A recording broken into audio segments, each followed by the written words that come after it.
Salut. Alors, pour le surfaçage, il y a deux méthodes qu'on peut utiliser. On peut utiliser soit une poche, soit un contour. Alors, je vais te montrer les deux méthodes. Alors, la première chose, on va dessiner un rectangle qui a la taille de la table et qui est dans le coin inférieur gauche, est aligné sur le 0. Donc, sur la machine, quand tu feras ton point 0 en XY, tu le feras à l'angle de la table. Alors, on va définir la taille de la table. Alors bon, par exemple, je sais pas, 300 par 500, si je me souviens vaguement de la taille de l'idée CNC. Voilà.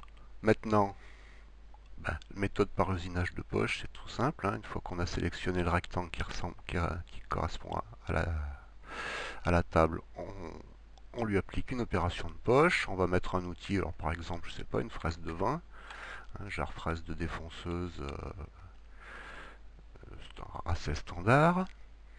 On va dire que la surface pièce est à 0, la profondeur finale, on va en prendre très peu, par exemple 0,25 mm, histoire de ne pas user inutilement le martyr. Si ça en prend pas partout, il faudra refaire le 0, refaire une passe. Pour ma part, quand je fais ça, je mets un coup de crayon à papier un peu partout sur le martyr, de façon à bien voir où la fraise n'a pas touché, pour pouvoir faire une passe supplémentaire éventuelle. Alors si le martyr a des inserts, attention de ne pas descendre trop bas, de ne pas choper les inserts avec la fraise, sinon ça fait mal. Alors ensuite, on génère les parcours d'outils. Je me suis trompé, c'est pas 0,25, c'est moins 0,25. Le plan de dégagement à 5 mm au-dessus, c'est bon. Donc voilà. Alors là, si j'affiche la largeur de coupe, on voit que ce qui se passe, c'est qu'évidemment, on va avoir un arrondi sur le bord ici, hein. Donc, si on veut faire ça, il y a deux moyens. Si on veut le supprimer, il y a deux moyens. Le premier, c'est tout bêtement de faire un rectangle plus grand, mais c'est pas bien pratique pour faire le 0. Le deuxième, c'est d'utiliser une fonctionnalité des usinages de poche et de contour également. C'est ce qu'on appelle la surépaisseur. On peut donner une surépaisseur d'usinage. Alors par exemple, si je mets une surépaisseur de 5, ici, on voit que ma fraise va s'arrêter avant. Et on peut aussi donner une surépaisseur négative. Donc j'ai une fraise de 20. Si je veux qu'elle aille jusqu'au diamètre de la fraise, je peux lui mettre une surépaisseur par exemple de moins 10. Et on voit que ça passe bien partout. On vérifie qu'il n'y ait pas de trou quelque part.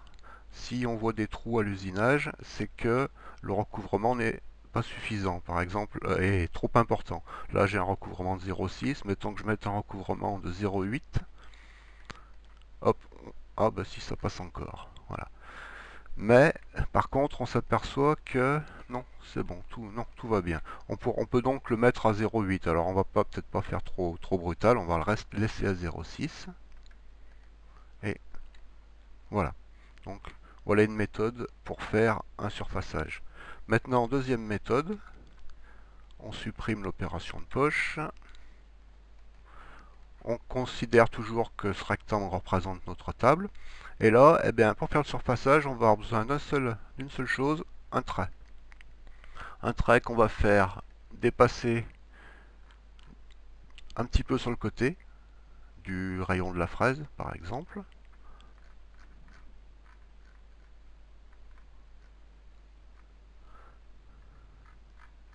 Là, pour le contraindre à l'horizontale, touche majuscule. Voilà.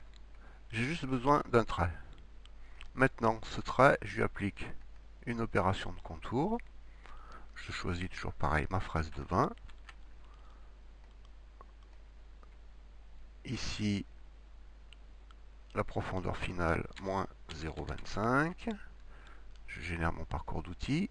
Ah, coup de chance, le trait est du bon côté. Il aurait pu être inversé, donc l'usinage aurait pu se faire de l'autre côté. Donc dans ce cas-là, on aura tout simplement passé intérieur, extérieur, hein. Voilà. Donc maintenant, ce qu'il nous faut, c'est élargir ça. Alors, on a dit que ça faisait 500 de long dans l'opération de contour. La largeur d'usinage, on va demander 500. Et voilà. Ici, on voit que ma fraise part toujours du même côté, à l'usine, elle remonte, elle revient ici, etc. Pour un usinage toujours dans le même sens. Si on veut que ça usine par aller-retour, il suffit de changer le sens d'usinage et de se mettre sur mixte.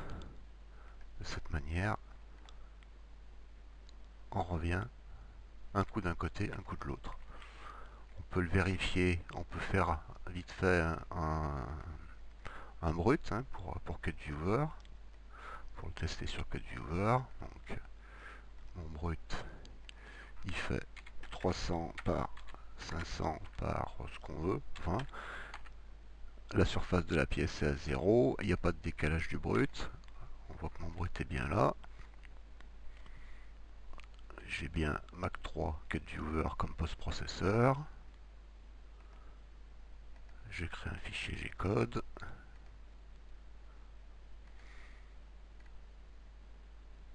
Et je peux le simuler.